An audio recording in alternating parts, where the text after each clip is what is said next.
gentlemen, before we get our meeting started tonight, I'd like to have the chief of police lead us in the pledge of allegiance. And I'd like to have Mr. Pat Floyd do the prayer for us. Yes. I pledge Allegiance to the flag of the United States of America and to the republic for which it stands, one nation, under God, indivisible, with liberty and justice for all. Go ahead. Lord, we thank you today for the opportunity to praise your name. We thank you for salvation. We thank you for the blessings that you've given us and our families and residents here, Lord. We pray you'd continue to guide and direct each and every decision that's made here, and that we'll make it in your name. For us in Christ's name we pray. Amen. Amen. I now call this meeting of the City of Fort St. Louis City Commissioners to order.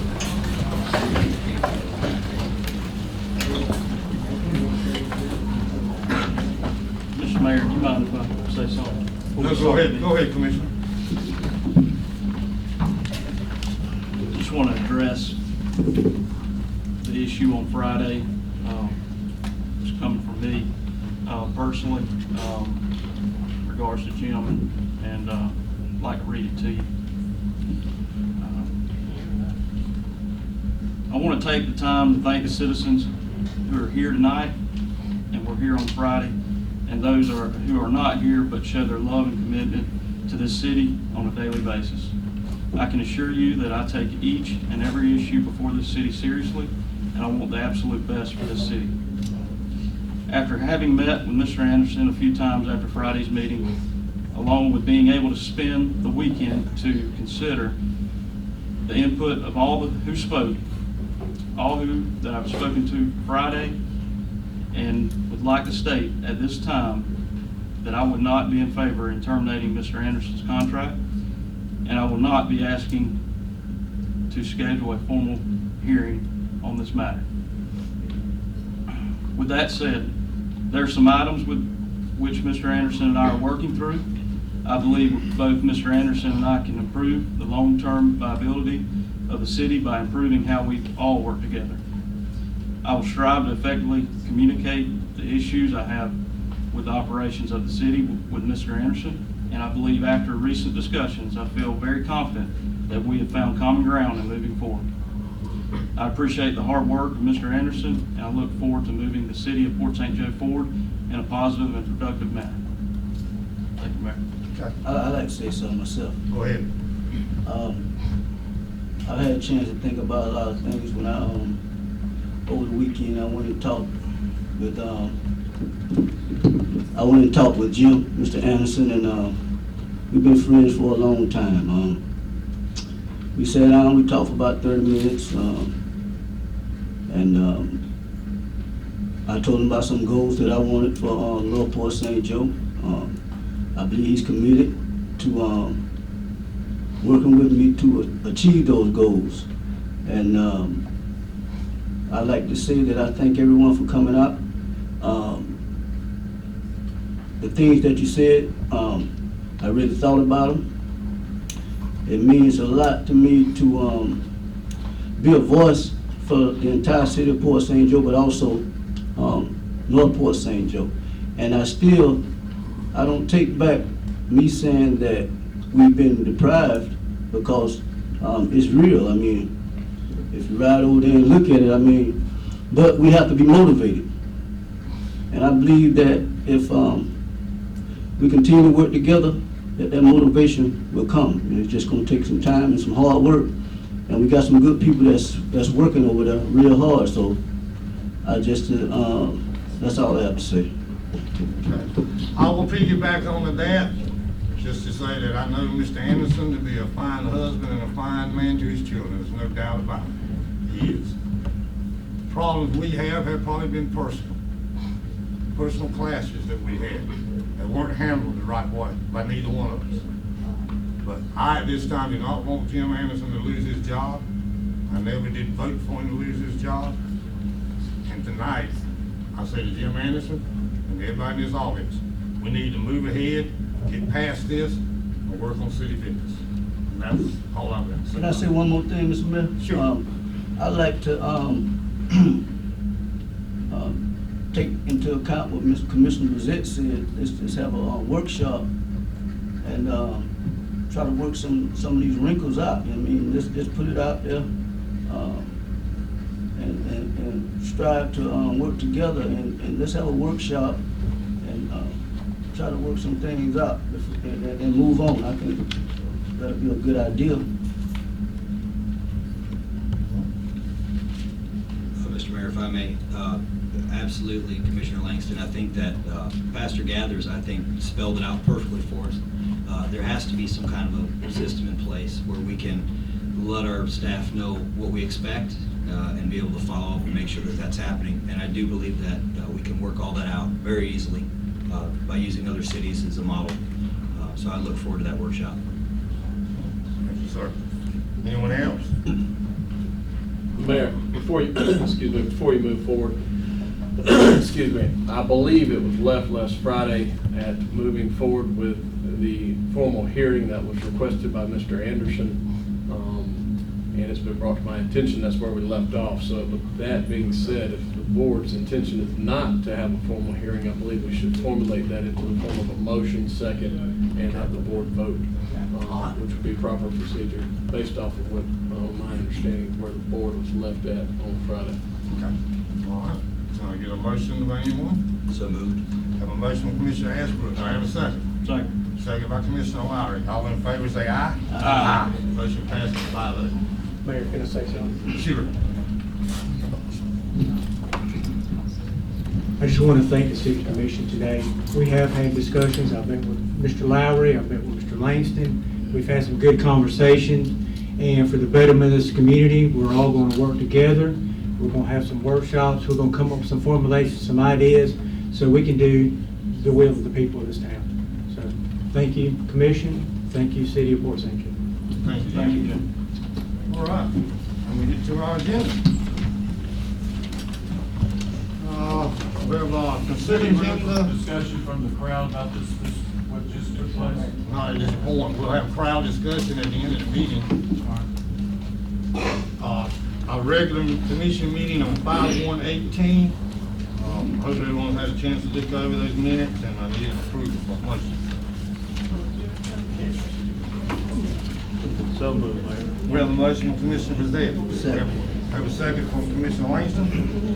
All right, all in favor say aye. Aye. Motion carries 5-0. All right. Port St. Joe Redevelopment Agency, Bill, you here? He's not here. He hasn't Nothing, nothing further. Nothing to report. Since last meeting. Okey-dokey. Moving right along to our city attorney. Yes, Mayor. Starting with the Florida Coastal Conservancy agreement. Last month, Mayor, I had informed the board that I would draft up a licensing agreement between the FLCC and the City of Port St. Joe, which I did and provided to the board, which is in the agenda packet. It has been brought to my attention that the FLCC would rather go straight to the Department of Interior pursuant to the clause in the quitclaim deed. As of just prior to lunch today, the attorney for the FLCC provided me with a concession agreement, which is a form agreement that the department provides in situations like this.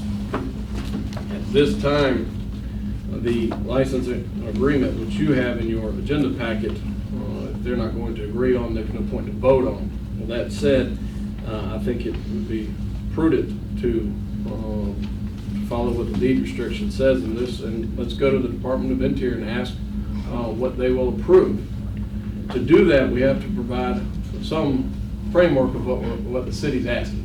We can't just say, "Oh, will you approve a lease?" There needs to be some defined term specifically.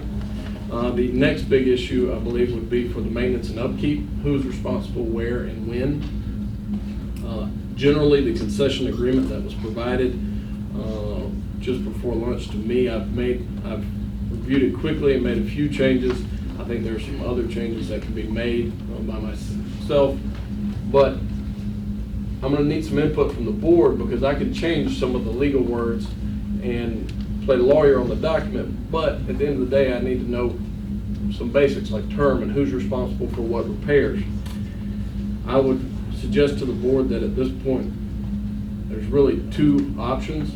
One is the board can give me, at this time, some feedback as to what to include in the concession agreement as far as term and responsibility for repairs and upkeep. We can provide that to the department, agenda this item for the next regular meeting, come back, and if in between that time the board would like to see additions, corrections, deletions, I can send an amended request to the department. The other alternative is that we table this issue and the board reviews the concession agreement as it stands now and allows me more time to review it myself. And we come back next month, and at that time, hopefully we'll have something ready in its final form for the board. Ultimately, either way, I'm going to need some direction as to lease term, and responsibility for the maintenance and upkeep. And I'm not necessarily looking at the maintenance and upkeep as light bulbs and air conditioner filters. I think everybody can agree that'll be on to use a layman's term, tenant here, but HVAC, other instrumentalities of that building, who's going to be responsible at what level? $500 is a major repair. Would that be the city's responsibility? And would the city be forced to make that repair? All those things need to be considered, and I have to have the board direct me on those issues. Once I have that direction, we can really go to either option A or option B as to where to take it from there. What's the wishes of the board? Mr. Mayor, I'd be more comfortable. I just saw that concession agreement myself around 1 o'clock this afternoon, and I really haven't had time to dig into it.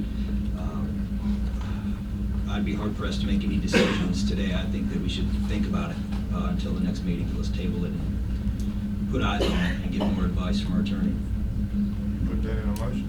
We'll put that in the form of a motion. Let's table this issue till next week. Second for We got a discussion. motion from Commissioner Ashbrook, a second from Commissioner Brazil for discussion. Just for a point of reference, we don't have a meeting next week. Which I'm is, sorry, Yeah, next meeting. First meeting in June. Adam, Yes, sir. with his motion, do you still want input from us concerning the lease, the length of term, maintenance type agreement? Would you still like to get that from us tonight? Yes, Commissioner. There are a lot of things I can do just based off what's standard and what's in the best interest of the city. There are a few things that I have to be informed by what the board's desire and interest are. One of those would be the term. The other would be the maintenance and upkeep of the major items. So I would like some feedback. Obviously, that's up to the board on how they want to pursue it going forward. But until I know what to put in this agreement, I'm sure the department's going to tell me that they're going to want to see something specific. Exactly, in the lease agreement that you presented to us, it's basically 18 months commencing today. I think I made reference last meeting that I was comfortable with 12 months. I could get along with 18 months, the 60 days. If basically everything in this lease, it's the way it's written, and I think it's $500 for the upkeep maintenance, and also at our discretion. Correct, Commissioner. And when you're saying lease, I presume you're referring to the license agreement, which I Yeah. provided. Because I Yes. think most people here tonight don't really know what's going on, but basically we can't lease any of the keeper's quarters or Eglin. We can grant a license. Only the Department of Interior can grant that. I think that's not. The Department of Interior will have to approve the usage if it's to sell, lease, or sign. I guess that'd be my 2 cents worth. I'm fine with the 18 month as well. And I'm also fine with anything under 500, anything major would be on us. As you have it written, everybody's fine with that. I'm fine with it. My biggest fear, the reason why I'd like to table it, and you can probably answer my biggest question today, is there's still an out. If we happen to get a call saying that the lens is ready and we need to ask them to leave, is that still an option? What I drafted, the answer would be yes. The concession that I have currently, there is no explicit out that I saw. Again, I just got the agreement right before lunch today, so if I'm wrong, please excuse me, but from what I saw, no would be the answer to your question. I really think we have to have that, Yeah, because yes. the whole point of having that down there is to display that lens. So when they get the money to put it in there, they need to go forward with that. I got a question. What if the lens, hasn't got, fixed after the 18 months? Is there renewable clause? Yeah. Is there anything renewable in there about after the first 18 months if the lens ain't come in?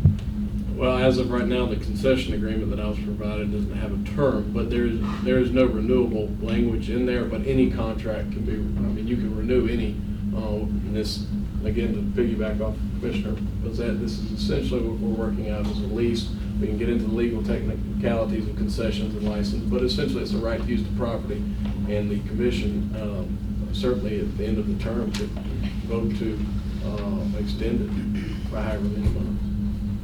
If there's a willing party that wants to be in that building, meaning the FLCC wants it extended. Would we have to go back to the Department of Interior for that permission? I believe I would suggest to the commissioners that, as long as the scope doesn't change, more than likely not. But that is a conversation I can have with the Department of Interior if the commission would so like. Yeah, I agree with that. We have a motion and a second. All in favor say aye. Aye. Yes, Excuse me, can I just say a couple of things about that?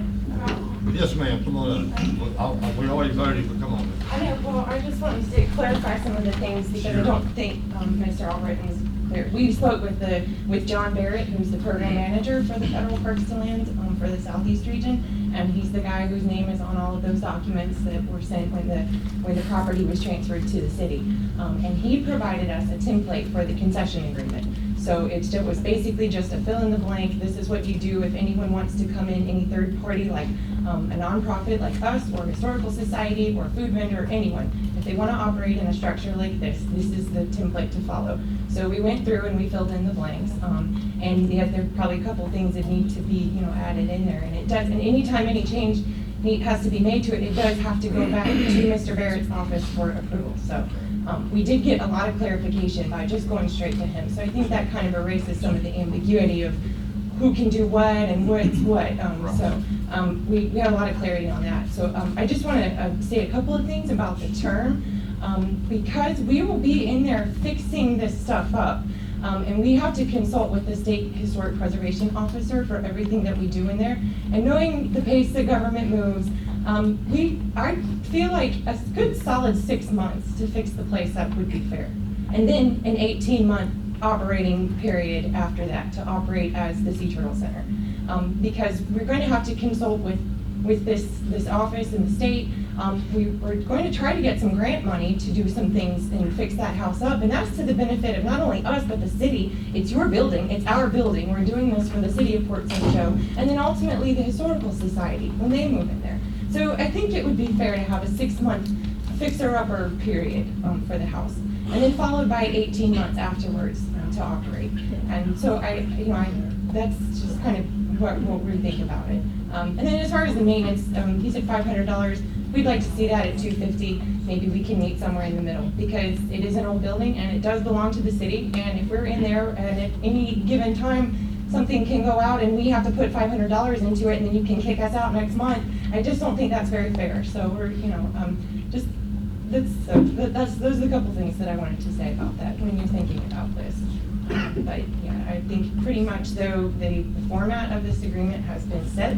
Mr. Barrett's aware of that we're doing this here, and he was very helpful and gave great guidance. And so I think we're on a path now to actually getting Almost there. something in that house. It's been sitting empty for 3 years, so I just would like to keep the momentum going because it's going to be a great thing for the city, really. So, thank you very much. Thank Appreciate you. it. Thank you, Adam. No more discussion, Mayor. Yes, ma'am, come on up. Well, I came tonight on behalf of the Historical Society to approve the license that Adam had prepared. Speak up a little bit, they can't hear you. Sorry, I had came on behalf of the Historical Society to put our backing behind the license agreement that Adam had so graciously worked out for us. And Need to speak where folks can hear you. Closer to the mic. Is that microphone working? yes, It's working. It is. Okay, right here. anyway, we agreed with the provisions of the license agreement that Adam worked up. I too have not had much time to look at the concession agreement, but there were a couple of things that kind of stuck out to me, and one of those was that they plan to open a gift shop. Now, for those who may not be aware of the arrangement at the Lighthouse, the Historical Society runs the Lighthouse for the city. The Historical Society receives zero income from either the Lighthouse or the gift shop. The funds from those two places go back into the Lighthouse. We're going to have another gift shop right next door to us that is going to impact the amount of funds that's going to be available. Now, we've operated in the black for the last 2 years, barely. But our agreement was that as long as we could operate it in the black, we would operate it. So I need you to be aware of that. We have competition for the dollars that come into that park. As far as gift shop dollars are concerned, then we may have some other issues. The we mentioned that there was no provision for a notice to vacate. I appreciate you bringing that up. It's not there. I believe that's appropriate in here. And of course, we had estimated that it would take us about 18 months to raise the money to display the lens. I would say to that, we have a historic treasure there. Our lighthouse was the only lighthouse in the state of Florida that was intact, which meant the lens was there, the mechanism, the clocking mechanism, everything was there. And we don't want to lose that, obviously. So we will be working diligently to raise that money. So I would propose that perhaps we give them the 18 months, and then if we have not raised the money, then it would be renewable after that until such time as we have the money to do the display of the lens. But we really need that out clause. Thank you. Yes, ma'am. Please sign in for me. I'm sorry. What? Excuse me. She has a question about sea turtle artwork. We were donated artwork by a local lady who gives her artwork to nonprofit organizations for them to make money. It just so happens some of them were turtle pictures. I have not sold the one of them, but yes, I do have them because they were donated to us as a nonprofit. Thank you, ma'am. Yes, sir, Mr. Pat, come on. Thank you. Thank you for the opportunity to address you again on this. And I like the attitude of reasoning together that you've already started and exhibited quite some time at this commission. Certainly is a good hallmark. I think you can see that the Historical Society has approached this in a spirit of compromise. They were the ones who really were given the right to occupy and facilitate both of these buildings, including the Eglin building. But they have said, look, that's okay. I mean, Florida Coastal had a part of the Sleeping Beauty quarters. They allowed that. And now, I think what you've seen is increasing demands by Florida Coastal to the point that now, and I think you should look at this carefully, they have unilaterally gone straight to the Department of the Interior to talk with them and deal with them about this issue without your authority or input or that of the Historical Society. And that is something that you need to really keep in mind at the forefront. If somebody does that, that kind of evidence is a reckless disregard for the very thing that we're trying to talk about here, the lens. This lens is on loan, and the grant has specific application requirements. If you end up going to these people without the city and without the Historical Society, and then you generate some type of controversy over there, we may all lose it. We may lose the lens as well as the other grants that were there. So what is the thing to look at to reason together about? First thing is, you need to tell these people, Florida Coastal, not to do anything without the city or the Historical Society, because you don't know what's said and you don't know how it's going to be reacted to. And it's such, the red flag that I think you need to look at first is the Florida Coastal submitted a lease, but it did not have anything in there about being terminated or complying with the requirements of the application, grant, or the loan. So that should be something to key you on what's happening there. Then we get down to the next thing, this concession agreement. Like I said, they go unilaterally to them, but the concession agreement doesn't have the 60 days in there. Notice that you specifically said would be in there before, and now there are additional items that are being requested. And that's what I'm calling as sliding negotiations, where you get something you think and then you keep on going with it. And that's what I see looks like is happening here. What's problematic about it really is this too, is you get somebody that's a bull in the china closet, or well, maybe it's really here a turtle in the china closet, and you have them disregard the particular interests of those other people and go straight to it. You may generate a controversy there that you can't stop. And that's why I'm saying these people from the Historical Society, I said we on the Historical Society, have made compromises to try to make sure that there's a place for the people of Florida Coastal in a reasonable and gentle way of doing this. Now, what do you suggest? Well, I suggest that the particular lease that's come up with, the license agreement that's come up with by Mr. Albritton, that be utilized and be voted on as the template for us to go to, if we have to the Department of Interior. And I think it's already been suggested we probably won't have to do that. And isn't that the best way?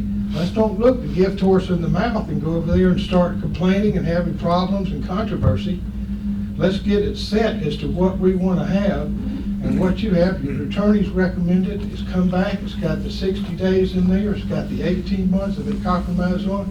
I suggest you go ahead and do that in the interest of reason and the interest of the lens and the lighthouse, and then we won't have to go and talk with Goliath over there and risk losing the lens and the lighthouse. Thank you. Thank you.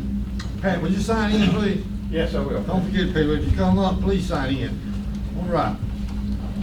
So we had a motion and a second, we already voted, so what's next? You through, Mr. Adam? As for that issue, Mayor, as to the RGK Investments land lease, wherein the city of Port St. Joe wishes to lease land from RGK Investments, I think this one's much easier. We have a lease agreement that I have previously provided to the city, which I am in agreement, and so is RGK, a la Mr. Kerrigan. The one outstanding issue is that Mr. Kerrigan has asked, or his representative has asked that he, before final execution of the lease, that he see the anticipated press release that will be issued by the city. I've spoken to Mr. Anderson about this, and Mr. Anderson did not seem to think that would be an issue. Correct, Mr. Anderson?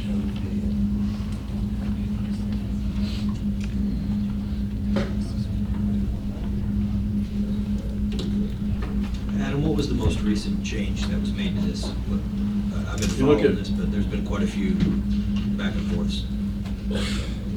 Yes. If you look at Article 15.1, you go down closer to the bottom, you'll see language referring to the recording of the right of first refusal. This will put third parties on notice that the city has this right of first refusal. If there's a title search, the title company should see it. Absent doing that, we can have a situation where a good faith buyer purchases the land and it's not the buyer's issue. It's just easier to put it in public records. There's no question as to its existence. That's the only substantial change in here. I did clean up a couple of typos and things like that, but it did not change or alter the substance or terms of the lease. So this was a change in our favor in the city? Correct. And a change I'd asked for. I applaud Mr. Kerrigan for offering this property to us for $1 a year for 30 years, and it'll be a great addition to Reed Avenue to have some nice restroom facilities right in the middle of town. He's a St. Joe High graduate, St. Joe person. He loves Port St. Joe, and I appreciate his offer. And with that, that's a motion to approve the lease as presented. All right, we have a motion from Commissioner Brazil. Do we have a second? Second. Second by Commissioner Ashbrook. All in favor, say aye. Aye. Motion carries 5-0.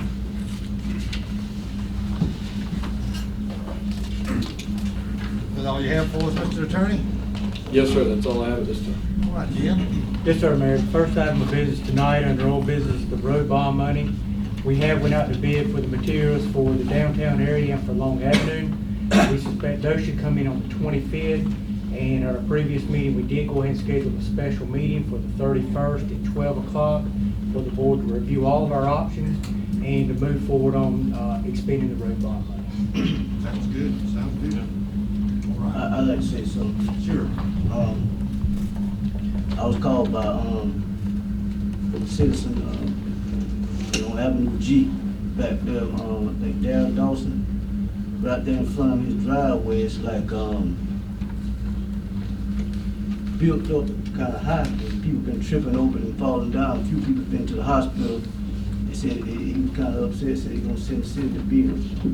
And I told him that I'll speak with the other commissioners and see if we can get something done. John Granton called me and told me that he had an idea to temporarily fix it. But I wanted to get with the other commissioners. He wanted to get with the other commissioners and get with the city engineer to see what we need to do. But I also think that road that needs to be paved. If we have any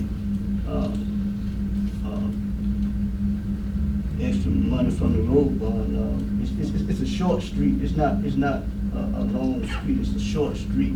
It's probably not even a block long.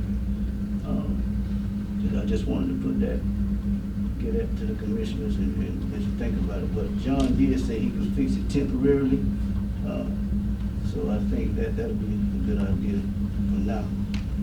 Commissioner Langston, that is one we have talked at the staff level, and we are gonna have some numbers for you when we come to that meeting on the 31st to fix that issue on Avenue G. So yes, sir, that will be one option that you could, if you wanna move forward on that. Mr. Smallwood, he's back in the office next week. We're gonna have him formulate some numbers for us too on that. It'll be an option. Thank you. All right. What else we got, Jim? The next item under old business is the fire truck purchase. We did table this at our last meeting. Commissioner Lowry wanted to see if we could come up with some options to pay for it with cash instead of financing it. What we have, Mayor, is the total expenditure is about $354,507.72, including the fire truck, the equipment, and a new jaws and light. We've looked at trying to see what we have on hand as far as paying for it in cash. Unfortunately, we don't have a lot of options in the general fund. We have our BP money that we've been using for different items on there, and on there. Going up on ad valorem taxes, I don't know if that's something anybody wants to address on there. Hopefully, our ad valorem numbers are going to go up this year, but we don't have those in hand yet. What I would suggest is that if it's the will of the board to go ahead, that if we feel we need a new fire truck, let's work it through the budget process based on the contract. I gave a copy of the contract to the city attorney to review, but from what I've seen on there, correct me if I'm wrong, Mr. Attorney, we don't have to pay anything for a full year or 300 days. So that gives us time to work through our options. But it's up to the board to feel, if you feel it's worthy of us replacing the 1992 fire truck. We definitely did replace it, don't we, John? Yes, sir, you do. We don't have a choice, I don't think. Unless you're gonna tie up a whole lot of money in an old fire truck. And did you tell me the price we got is only good up to tomorrow or something? Tomorrow morning, the chassis itself will go up to 3 to 4% in the morning. John, the game plan is to also sell that other truck Yes, sir. too and recoup. Yes, So sir. I mean, that's positive. I think the county might have some interest in purchasing an old truck. Some people I've talked to, that they would entertain the idea of buying it if the price was right. So we may be able to sell it just like Commissioner Lowry said. Okay. But we gotta have it, I mean, there's no choice. We gotta be able to put out fires and the way they should be put out. And I feel like with what we got now, we're in jeopardy of not being able to do that at some point in time. So I don't wanna lose no lives because we don't have a fire truck that's capable of taking care of any fire we may have. Yes, sir. So that's where I'm at with this thing. I'm ready to do whatever we need to do to order this truck. And Mr. Mayor, it's not just a public safety issue as well. That's the big one. But we risk our ISO rating dropping as well, which could raise everybody's property insurance on new builds. So that's another thing to think about too. It could cost the citizens if we don't act. So Let's move forward, Mayor, and let staff work out the, I'm fine with Jim's recommendation. I'll make a motion. what's the motion? Move forward with purchase. I have a motion from Commissioner, can you name your name, Mr. Lowry, Commissioner Lowry? I said, I have a second, that's from Commissioner, what's your name? I know what it is, Eric. All right, we got a first and a second. It's good to have a little laughing sometimes from people, I'll tell you. We have a first and a second. All in favor say aye. Aye. Likewise sign. Motion carries 5-0. John, you're getting your new truck, son. Thank you, sir. Thank you. Thank you, John. Appreciate everything you do for the city. Thank you, sir. All right. All right, on to new business. The first item, Mayor, is whoa. That was for the truck, what about the equipment? Equipment, we gotta do the equipment. yes, sir, I would recommend the equipment. Also, the equipment, the truck itself is $324,930. The equipment is $21,777.72. And also, there is a sole source item on there for the Jaws of Life equipment on there. That is $7,800. The total for everything, Mayor, is $354,507.72. Total package. Move the low bid for the equipment. We have a motion from Commissioner Brazil. We have a second. Second. Second from Commissioner Ashbrook. All in favor say aye. Aye. Motion carries 5-0. All right. Okay. What about the actual sole source for the Jaws of Life? It gotta be separate. I think so, it'd probably be appropriate, Mayor, since All I right. was not bid out. So moved. So moved by Commissioner Ashbrook. Have a second. I said, Second by Commissioner Eric Langston. All in favor say aye. Aye. Motion passes 5-0. A lot of work for fire truck. I'll tell you. Okay, moving on to new business. First item we have is the Northport St. Joe PAC workshop. To my understanding, the plan has been submitted to the redevelopment agency. The redevelopment agency has reviewed it, and it's appropriate this time to set a workshop for the city commission to review. Okay. We need to do this, I think, when Mr. John Henry's in town. You wanna come up a minute? well, I think, the, city planning consultant, I think we need to get him on here too. John, I guess he can, be on conference call or whatever, but we need to get the city planning, consultant here on that date whenever they set it up. gentleman that took Marina Pennington's place. Mr. Ray Cruz. I agree. Jim, you'll take care of that. Is there any, do we have a range of dates, Mayor? Is there a couple of dates that y'all want to try to come up? Sometime in June, maybe little June, Chester. Yeah, we want to try to do it as quickly as possible. And I want to say, based upon the fact that this started about 2.5 years ago, and we submitted a plan to the city, the CRA and the city, been approved. We developed a CDC, and it's been approved, and we're set now to do some great things in our community. Matter of fact, Commissioner Langston have put it to the floor very prophetically that we need to do something for North Port St. Joe. For the last 10, 12, 13 years, nothing has been done. So we now have submitted to the city a plan that's dealing with rezoning that's very beneficial for the shareholders in that area so that we can increase property value and bring in business to that community. The only thing I want to add to that, Mayor, and to the Commissioner is this. One of the problems that we have is when people don't come and share with the city commission meeting and with the PAC meeting and the CDC meetings about what's going on in the community. It gets to be a split thing with the community simply because people are not there to know what's going on. And I'm asking that we inform our callers that come in with dividing statements, that they come to the meetings and find out what's going on. Because so often what happens, they get bywords or they get things that are said on the side.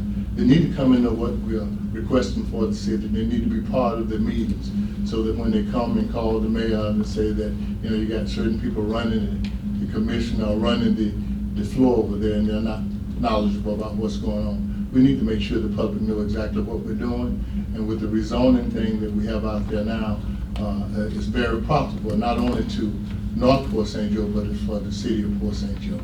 So we're hoping that when people come, that we invite them to come not only to the city commission, but to the CRA meetings and also to the PAC meetings that we're having so that they can be informed and know exactly what we're doing on North Port St. Joe. I think we have a viable process going on now, and we are looking forward to some great things in the future. I think Eric has been very valuable to us now in talking about what we need to do. We just need people to come and support. Thank you.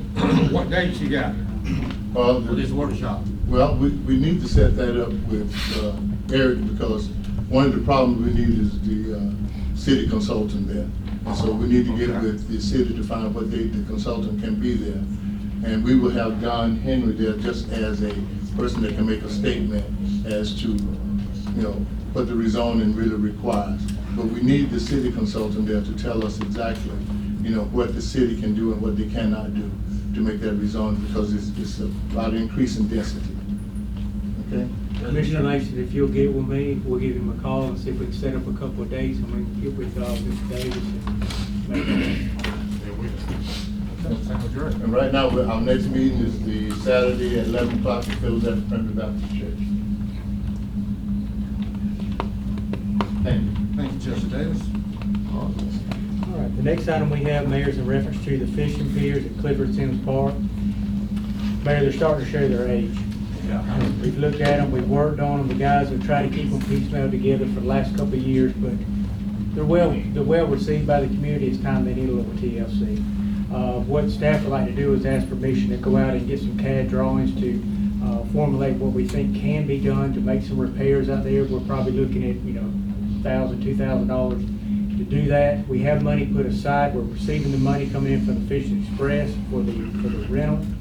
You have about $25,000 in that fund. So the first step, we would like to get permission to do that and then bring that back to you so we can formulate some bids to get these things repaired. I'm fine with that. I'd like to throw something out. We've got 2 piers down there.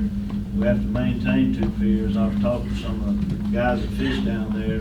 90% of them use that one central pier that comes off from the restroom facility. I'd like us to consider, of course, demolishing both of them, rebuild the one in the center, but a little larger, a little nicer. We'll have 1 pier to maintain, and so that was just. and demolish the two? Yeah, just come back with one a little bit larger and nicer, of course. And, we'd only have one to maintain at that time instead We of gonna two. keep the area down there where the gazebo is, right? Definitely, but the two piers, I would Right. say, consolidate into one real nice one. Might save us some money. Just a minute, I got a question. Well, in just a minute, That beer, can I have? just a minute, yes, sir. Just want to ask a question. Okay. Are you putting that into a motion? No, I'd just like to, if we do CAD drawings, maybe have a choice. We have a motion on the floor, Commissioner Lowry, right? Yeah, if it- Demolish it? Well, I'll withdraw my motion, because that was just for the original pier. All right. Yeah, Rich? I can make a formal motion, yeah, I'll make a formal motion, we just construct one pier in the center at the restroom facility at Clifford Sims Park, and that would be it. All right, we have a motion. Motion from Commissioner Brazil.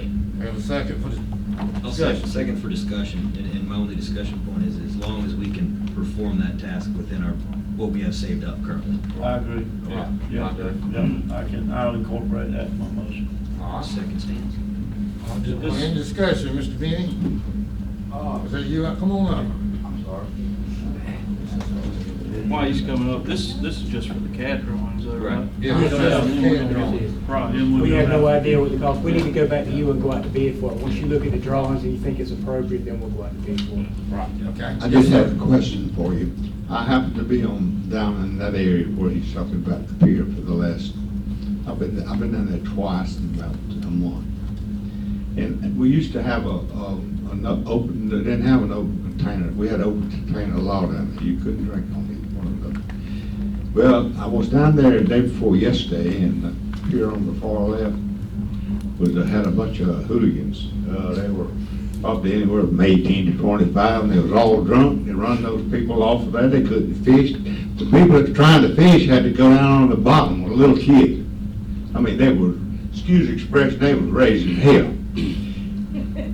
And something, we didn't used to let the people do that, you know? Did you call the police and tell them? No, I didn't bother to call them. They're supposed to check, you know, that's what you pay them for. Amen. I agree. I mean, we had people go around, we had to run people off of that. When we first put that up, we had to get the message across. It ain't a drinking lounge. You know, it's a place where people are supposed to fish and bring the kids. Well, they had everybody out there running. They had to actually get out and go down and get down on that little thing with small kids. It wasn't about that high. That's not They right. couldn't get on there. So I just wondered if we still had the open container. I know we eliminated a lot of areas. I don't know if that area is. Jim, is that one of the areas that no alcohol is allowed, open container? No, sir, you're not allowed to have an open container there. You have to have. But all I'm asking is, please enforce it, okay? Chief, you'll take care of that for us, won't you? Yes, sir. All right. All right. The next item we have is in reference to the food distribution center for the summer at the Centennial Building. Currently, the food distribution center is handled by the Workforce Board on Mondays at the Washington Gym out of the WIG building. It's been well received by this community. I would recommend that we do allow for the Workforce Board to utilize the Centennial Building. They said that they would come in, set up on Mondays, make sure it's all cleaned up at the end of the day, Mayor, on that. They would like to use it just on Mondays during the summer months because you cannot have prisoners around children when we have the summer program. Great idea. I'll make a motion to allow. All right, we have a motion from Commissioner Bezet. We have a second. Second from Commissioner Langston. Or, hey, who you second that? I second. Okay. We got a first and a second. All in favor say aye. Aye. Motion carries 5-0. All right. All right, the next item we have is in reference to scallop restoration. There's a program going on now to where you can actually, I believe you can actually adopt a case, can't you, Mr. Lowry, where you can actually help out with the restoration of the scallop program. I'll let Mr. Lowry turn it over to him, but I think it's a really good program that's got quite a bit of movement going on in the community. I spoke to Jim about this last week. I had an individual approach me that is involved, and a couple other of their friends are involved with the FWC Scallop Restoration Caging Project. Those three individuals are residents of Bay County. They go out on Mexico Beach, but they also go in, put in at our boat ramp downtown. And what their request was to have a waiver of the fee, of a permit fee, if they show proof that they're involved in that restoration project. But I would make sure, I don't expect many, but thought I'd bring it to the board and see what you guys thought about it. So, but again, I don't anticipate many at all. Is that you go through FWC and get some kind of license, or how do you go about getting it? I imagine there's some type, and I made a phone call but didn't get an answer today, but there's got to be some kind of certification they have to go through to even, or some kind of badge or something they give them to check them, because they can't just go out there and touch those cages. So we have to get written proof before we would issue a permit free of charge. So. And I think we could easily denote our permits on there. We could do some kind of distinguishing mark on those if they showed the proof on there and attach it to the actual permit itself as a solution. I think it's a good idea. I have no issues with that. Okay. All right, I'll make a motion. All right, we got a motion from Commissioner Lowry, have a second. I second. Second from Commissioner Langston. All in favor say aye. Aye. Motion carries 5-0. All right. Okay, the last item we have is in reference to golf carts. Mayor Patterson wanted to talk to you tonight about it. Somebody's gonna get killed on the golf carts. The reason they're gonna get killed is people don't know the rules, or they don't care to know the rules. We've had one golf cart accident about a couple of weeks ago. Luckily, no one was hurt seriously. Sunday, I was sitting at the red light at First Street on 98. Comes a golf cart across, it's legal crossing. I swear the kid driving that golf cart couldn't have been more than 13 years old. So I want to propose that we set up a golf cart workshop. And everyone that has a golf cart needs to attend, and we need to make sure everybody knows the rules. First of all, you're not supposed to be on Garrison, Long, or Monument, except to get to a next street where you can turn off. That's the rules. You're supposed to travel the other streets up and then go across. And I think people in offices cross at the wrong place on 71. I mean, so it's not just regular people, it's people, other people too. It's just, I tell you, somebody's gonna get killed. And I don't want that on my hands. Not nobody's young baby get killed with a golf cart. So I think we need to have a workshop whenever we can get it set up, and we go over the rules of having a golf cart. And I wanted to maybe in some inspections periodically on golf carts. I don't know, 3 years, 5 years, whatever we could come up with. We need to make sure the golf carts are operating properly. They have all the things on them that they need to have. Because this can get serious. This can get real serious. Well, if you're coming down Garrison Long or Monument, you gotta get out of the way, because people do 60 and 70 down Garrison Long and Monument. Am I right or not? I'm right. I don't know. I see them do it all the time, and nobody stops them. Right.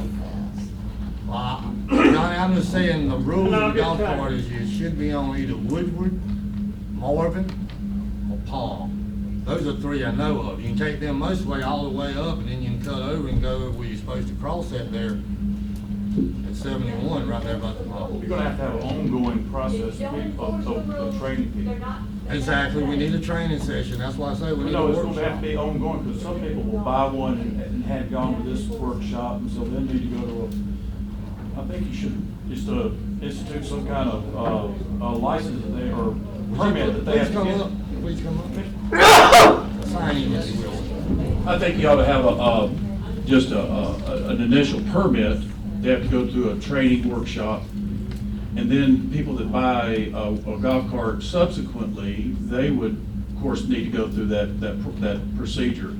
Because if you just have a workshop now, you're gonna train everybody who's got one, then people are gonna come in later, they will not have gone through the workshop, and then you'll have the problem all over again. It'll gradually come back as people acquire, you have new purchasers. So my advice is just to make some money at this thing. Yeah, what do we do about now that it's really? But get a permit, we pay permits for our cars. Right. And so forth, but get them some training, let them know what it is. We have a lot of folks that come down here, they can acquire a golf cart, they think this is the beach weekend, you know, no rules don't apply. You know, it's just carefree, but, you know, it's not the case. You know, we need to think about this. Jim, what's the normal process if someone comes in for a permit? Basically, what they do is they come in and get the application processed, then they have to actually have it inspected by the police department. What it sounds like we may need to go to, it sounds like we need a combination of things, you know. I think we probably need to have an inspection process every so often, whether it's a year, 2 years, Mayor, and you may want to tag onto that a safety course. You know, if the folks, when they come in and they get it inspected and everything, if they have to do a 30-minute safety course with the police department, they could go over the equipment and tell them the rules and make sure everything is done properly. I think that would work great, Jim, I do. I mean, it should be, it could, They should not be able to drive a golf cart. Come up front, we can't hear you. Wait till you get up front, Should not be please. able to drive a golf cart. You have to be 16 years old and have a permit. That's right. Or you can have a learner's permit and have somebody in the car with you. Right, to drive a golf cart. Right. And if you don't enforce the rules, then it doesn't do any good to have rules. Sure. Right. We lived in a golf cart community in Georgia, and there was never any problems. We had an auditorium where there were always big concerts, and everybody took the golf carts to the concert because it was a lot easier than taking a vehicle. And there was never any problems. But you have to set rules and you have to abide by them. If you are under 16 and you are caught with an adult, then the adult's responsible for that child. Shit, exactly. And if you're an adult and you drive intoxicated or whatever the case is, you pay the price just like you're driving a vehicle. It's that simple. I agree with you. A golf cart is a privilege. That's right. You know, and people need to. And if you're on the wrong Everybody road. knows is all, and I That's see it right. every If you're day. on the wrong road and I'm sorry, if you can't read the signs, then you pay the price. I agree. Thank you for your comments. After the process, is there rules that the police or somebody gives them? Come on up, sir. Yeah, you get a ticket just like a vehicle. What's your name, man? If and when you get by the golf cart, you go through the process, city comes, inspects it all, is there a set of rules that they're given? Yes. They should be given a set of rules. Yes, there is. Mayor, what we can do, if you like, what we can do is we can go back and look at our golf cart ordinance.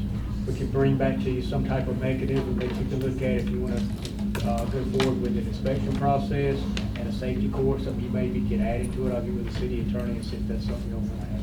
Jim, I think that'd be wonderful, man. Like I say, I don't want no child or no adult to get killed on the golf course. We'll have something for you next week.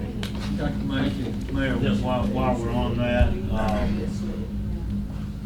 we still have problems with the walking path, vehicles on our walking I've path. seen golf carts on it. Yeah, and especially in the ballpark area, and there are a lot of children running up and down there, but one of the worst things happening right now in that area from 8th to 10th Street on the walking path are vehicles.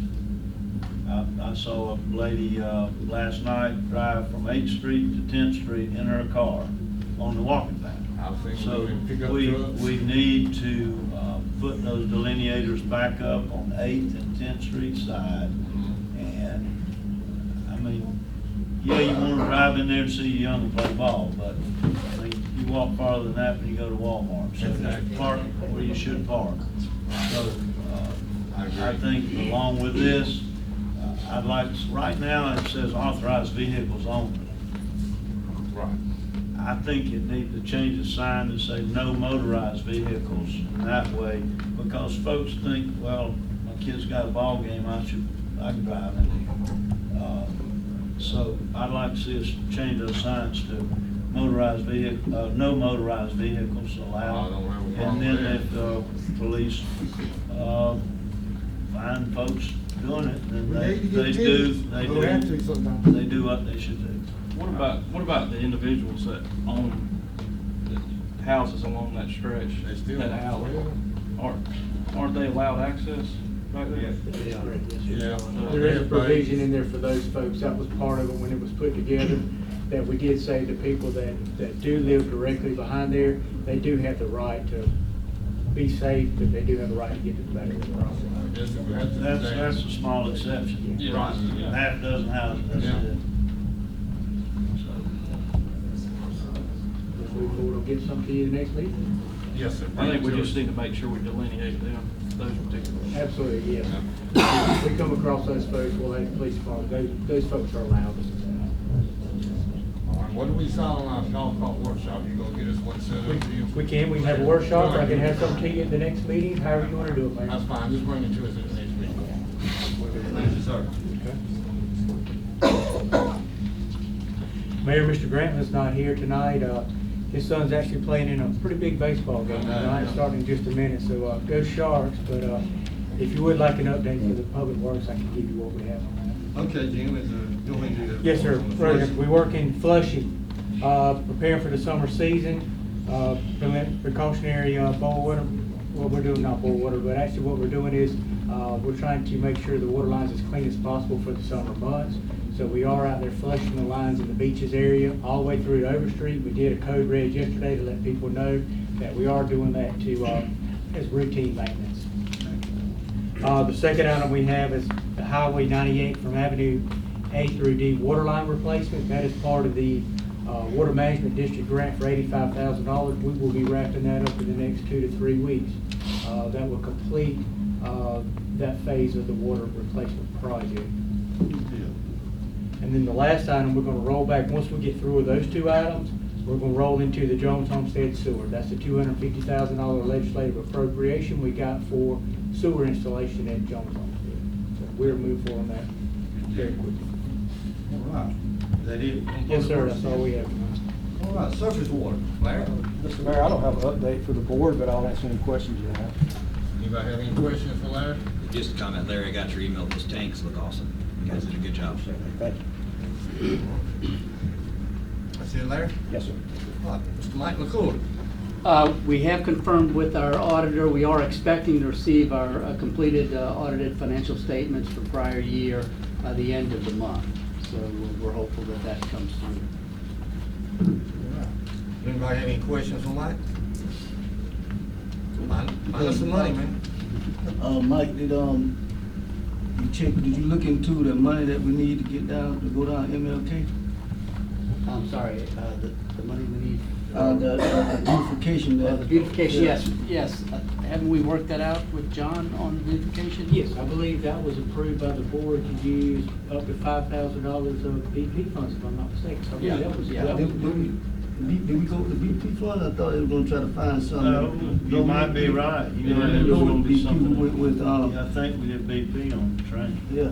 We did BP on the train for sure. He said we were gonna look through the budget to see if we could find any money, besides, because we don't wanna pinch off that BP money. Right. We can find $5,000. Yeah, well, I think just move forward on it. Okay. All right. Yeah, we are moving forward on that.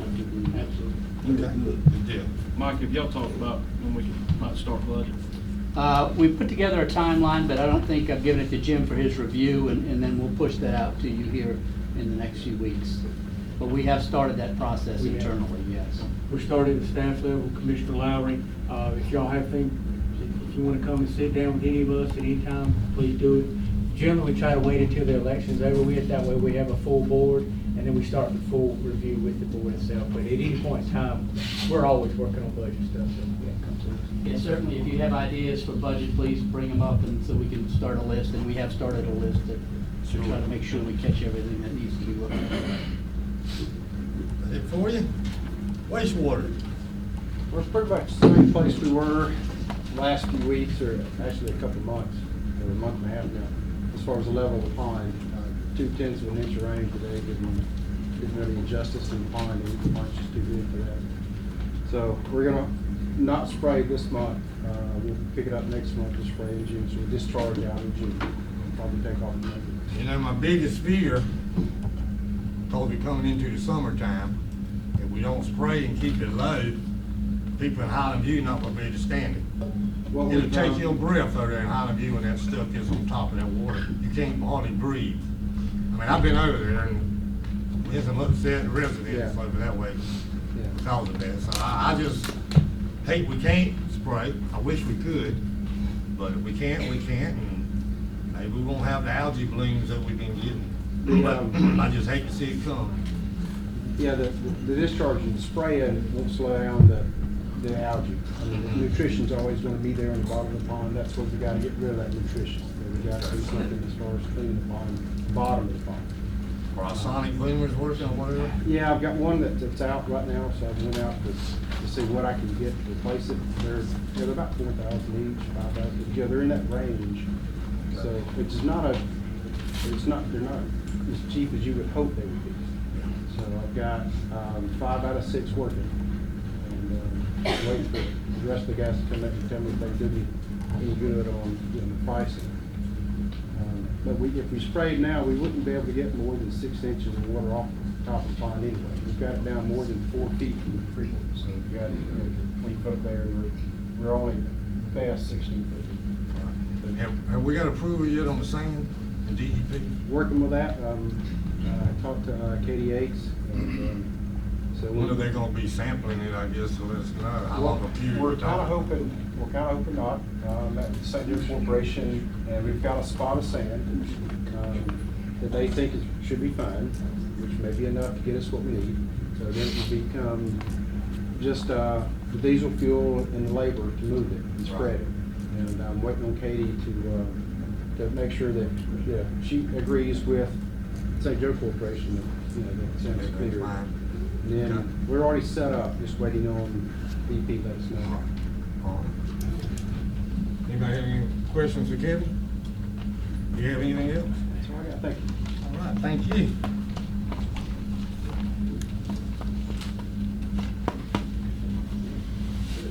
Where's my city engineer at? He's not here with us tonight. Okay, I didn't see him, I didn't want to skip him. All right. Mayor, if you will, it might be appropriate time, under city engineer that, I've been working with, Clay on the, 10th Street ballpark, renovation that the county's working with us on.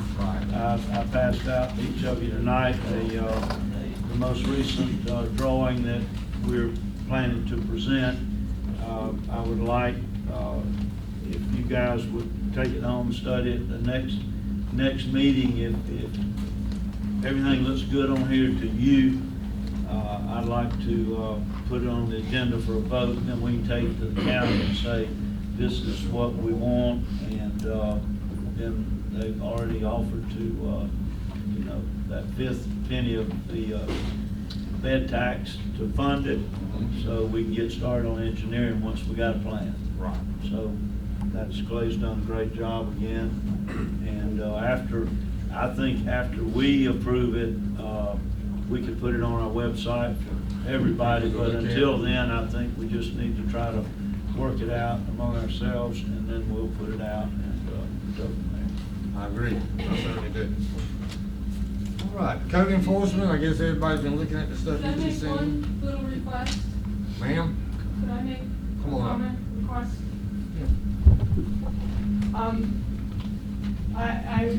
I think it's probably a great improvement over what we had before, but we got into trouble before because nobody saw it but you before it was voted on and was gonna be acted on. I would ask that you put it on the website before you vote on it and let there be public comment. Okay. I don't have a problem with that. And by the way, Ms. Charlotte's got several copies of this latest mock-up for a few folks that would like to have one. You have a few extra? Yes, sir. Okay. And then also, if we can put it on the website, Jim, we'll do that before the next meeting. All right, police department. I don't have anything, Mayor, unless. Don't have anything for the chief? Anybody have anything for the chief? All right. Ms. City Clerk? Everything is in process for the election runoff. we're working with Supervisor of Elections, Mr. Hamlin, and everything's on go with that. Is that all, Ms. Young? Yes, sir. Thank you very much. Okay, at this time, we'll go to citizens to be heard.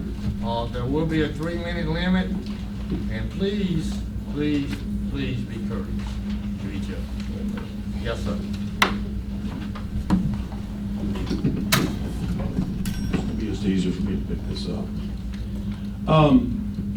Last Friday, I see that you guys are trying to work things out. I think that's good.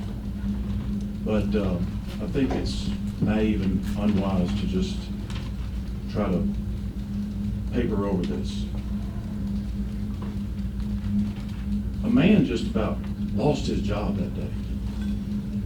And I went back over the video, and all of y'all, Bo and Mr. Patterson, Mr. Lowry, both mentioned, Mr. Lowry, you mentioned getting texts and emails that were upsetting.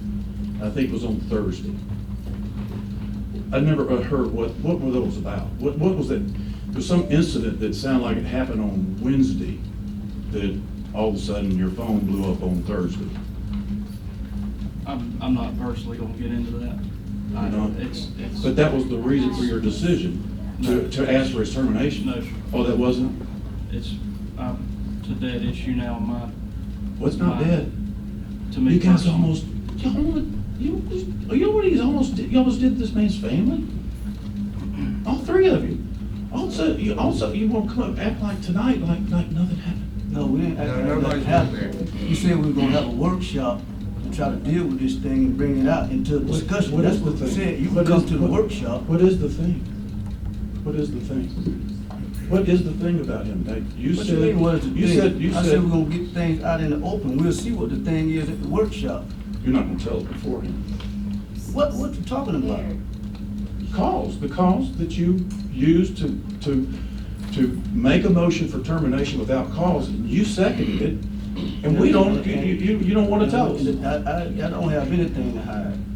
You don't? I told you what my reasons were. Your that three day. things. If you can't remember that, Well, I I'm remember, sorry. yeah. I'm not going backwards. We're moving forward with this. I know you want to. We are.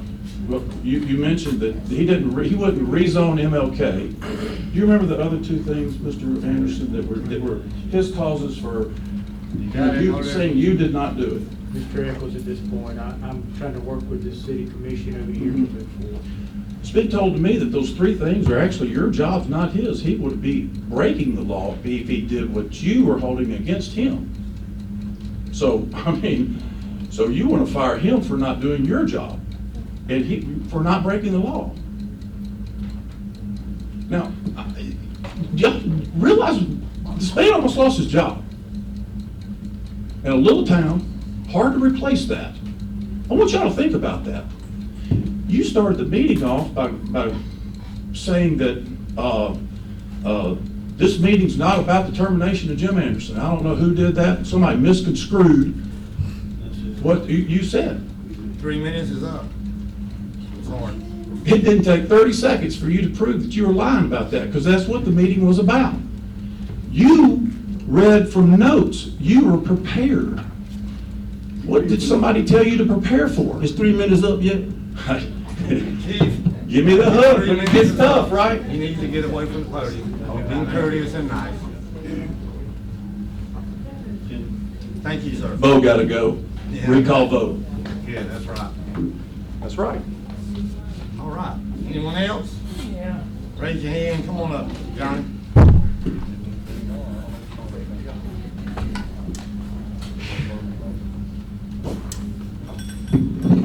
Johnny Hinton, I just want to say that I appreciate what you did tonight, and I don't know if we would have done it unless we had all these people behind us last week on Friday.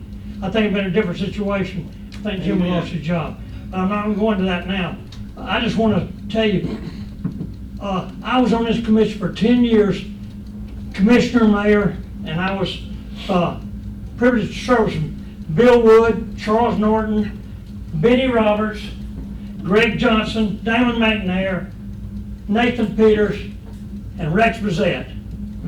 I just want to tell you tonight, Rex, how long you been on this commission? how many? 10 years.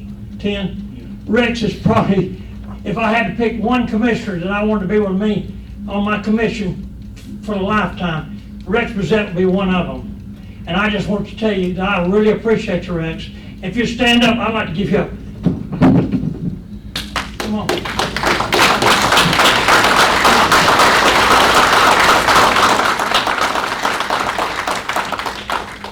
And I just think Rex is, his dad encouraged me to run for office when I ran, and that was back in the old days. But I certainly appreciate everything you've done, Rex. Thank you very much. Thank you, John. Yes, sir, come on.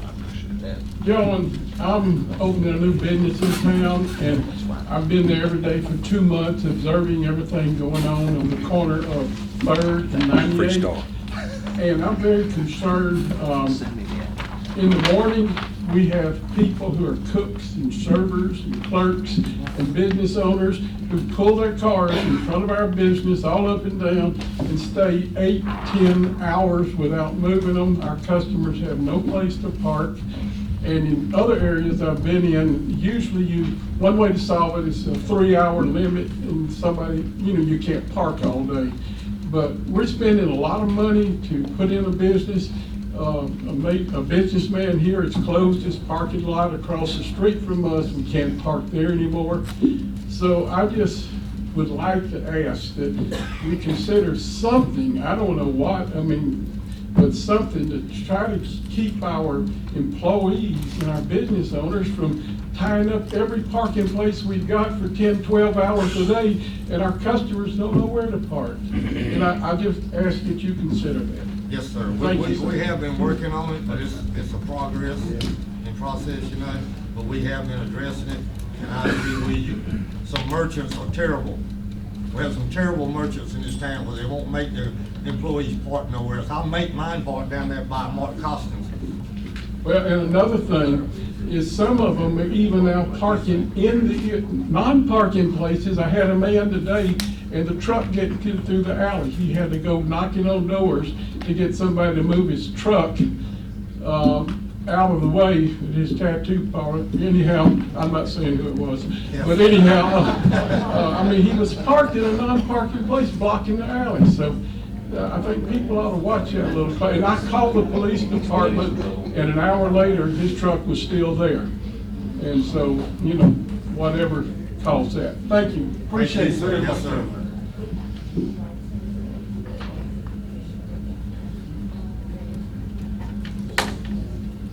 Anyone else? All right, we'll go to you tonight first. You got one? Okay, come on, I didn't see it. I didn't see it. My bad. No doubt you didn't see me. You didn't know when the meeting was yesterday.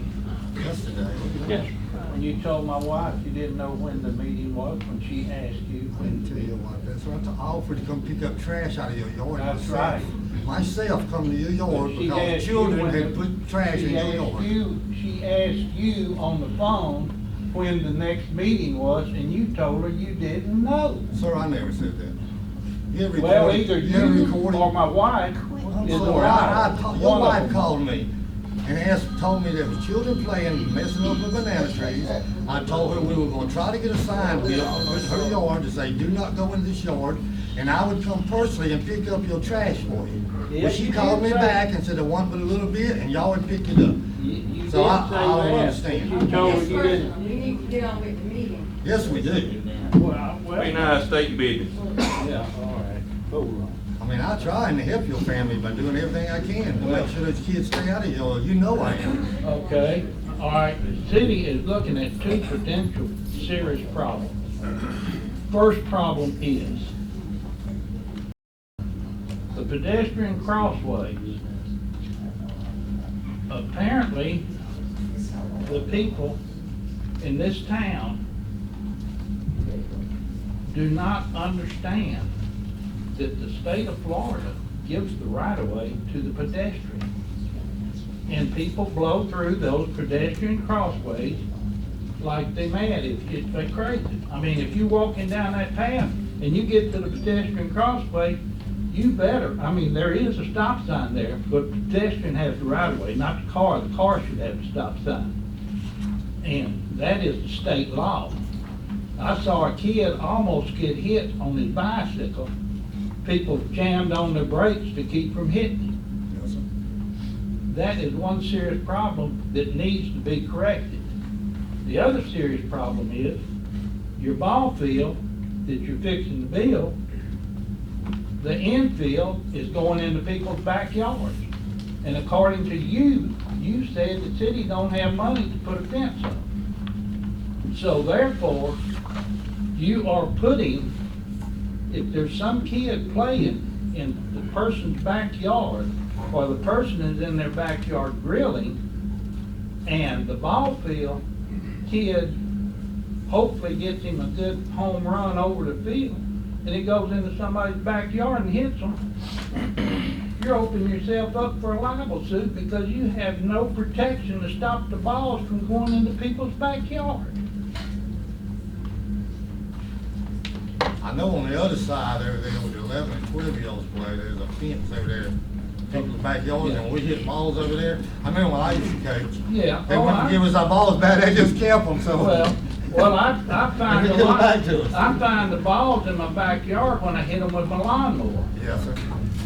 I mean, all you gotta do is look at that, right there, and you count from 8th Street down, and 8th Street is where the kid almost got run over on his bicycle. I mean, I have asked John Grantland to give me a price on a sign that would say, please do not enter, per the city of, your yard, per the city of Port St. Joe. I know my 3 minutes up, but yes, sir. I don't care if a kid comes and gets his ball out of the yard. What I don't like is the kid coming in my yard and peeing. My yard is not a bathroom. They got bathrooms there. Yes, sir. Mayor, could we suggest that when we start moving this plan forward to the committee, that maybe we can look at putting a fence in there to see?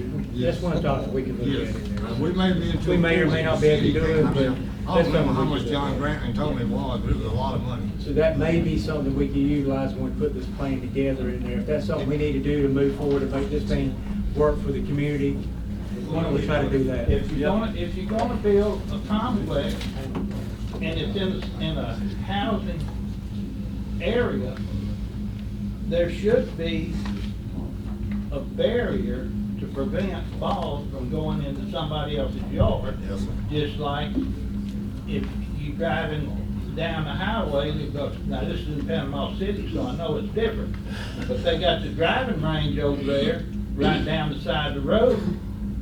All right, sir, I hear everything you're saying, I really do. And they got a barrier so people that can't slap a ball out across there and hit somebody's car and hit them and cause an accident. And I'll work on trying to solve y'all's problem. I've already told your wife, I met with her and told her, and she called me on the phone, I talked with her on the phone and told her what I would try to do, and I even offered to come get the trash out of your yard Yeah, I know, I myself. already picked the trash I know, up. so she called me back and told me not to worry about it, y'all had already picked it up. She said, but please try to help us, and I said, I certainly will. And that's what I'm gonna try to do, is help. Yes, sir. Trying has run out a long time. Okay, so your 3 minutes is up. Thank you. Yes, sir, thank you. Everybody's time runs out when you get tired of listening to your problems.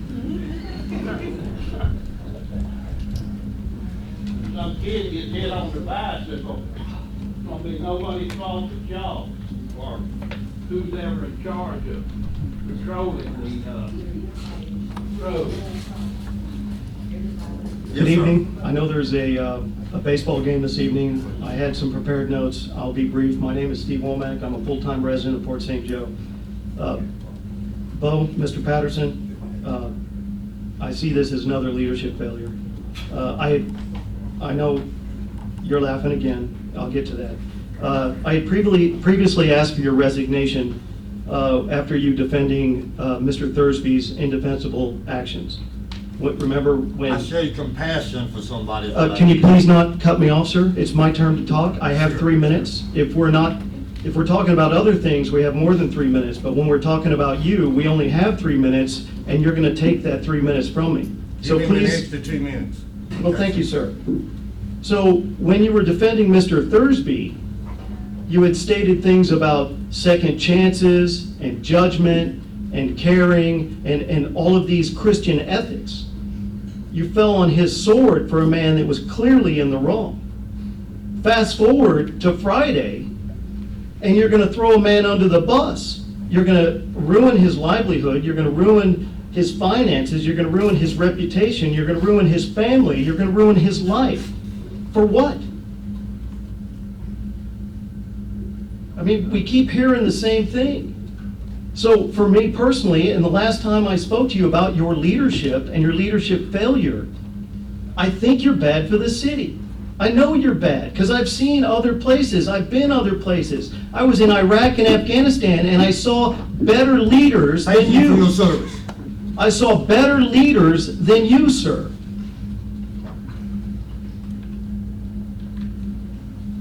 I'm asking you for the second time. Please, sir, resign. Not no, but hell no. Well, you got one fan back there. That's very nice. Y'all want to stand up for me, the ones that believe in me? So, This man and I? So let me finish up with this. To the people, please remember that Pam Bondi is our state attorney. She has a webpage, and if you go to myfloridalegal.com, in the bottom right corner of the opening page, under resources, is a spot that says file a complaint. If anyone in this room on either side of this lectern or desk, the staff or the people of Port St. Joe or the county have any firsthand personal knowledge of an ethical or legal problem for our elected officials, do the right thing, do the moral thing, do the hard right over the easy wrong, and submit a complaint. Whose life are these people going to destroy next? The whole thing tonight was going to be to elect the new guy in. That's why they had a special meeting. Get rid of him, and tonight they would have voted on the new guy. And then the new guy was going to be a yes man, and he was going to start firing other people on the staff. So you should look around and wonder, who's next? Tell it.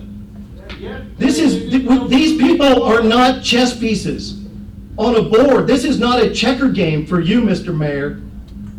These are people.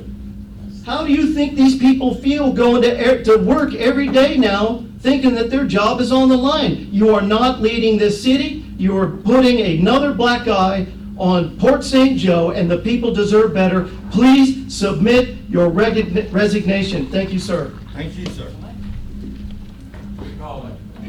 That's the process, and we'll get there. Yes, come on up. My name's Angel Burke, I live at 1005 Garrison Avenue, and I stood back there and I watched 4 or 5 incidences. I know they're, in case y'all didn't know, today's National Peace Officers Memorial Day for all the men and women who are gunned down in the line of duty. Okay, in case y'all also didn't know, what do you have on staff? 4 police officers? 4. 8 of us. 4. So for y'all to expect them to be everywhere all the time, from the Windmark Beach to down here to everywhere they're supposed to be, that's craziness. Just craziness. And by all means, if you can't stand behind them, put on a uniform and stand with them. Amen. I have always stood behind the police force. I think the chief knows that. He knows how I am about the police force.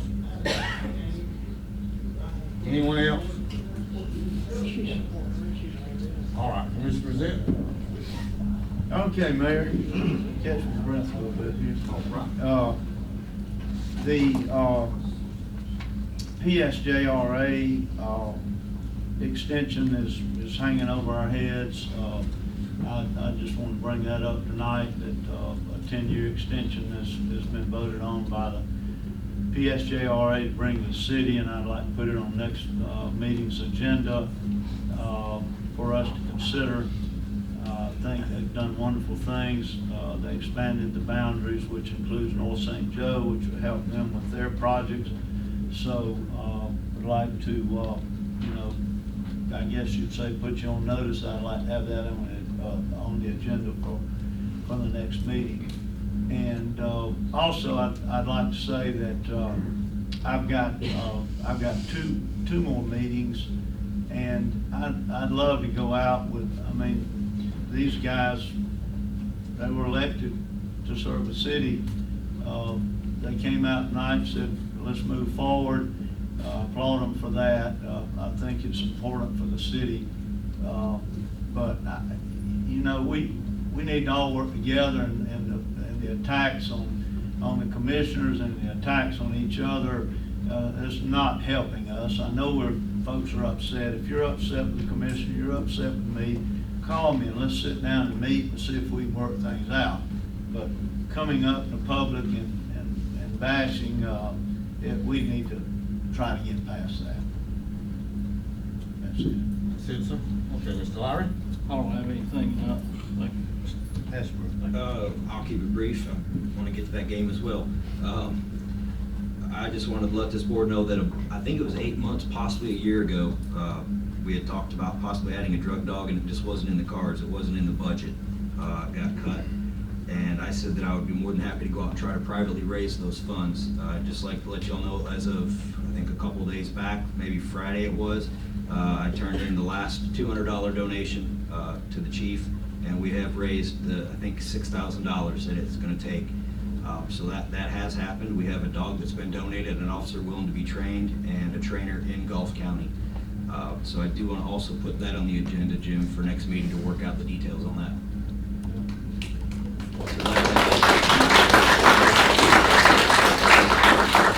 And that is all I have, Mr. Chairman. All right, thank you, sir. Mr. Lincoln? I'd just like to thank everybody for coming out. And I want to revamp back on the PAC. You know, we're about rezoning Northport St. Joe. And, you know, rezoning is the foundation for redevelopment. And in order for us to redevelop Northport St. Joe, that's what we have to do first. Thank you for coming out, and y'all have a nice night. All right. I don't have anything to say tonight. I appreciate everybody being out here. I would ask everybody if we could, you know, let's be nice to each other. Wow.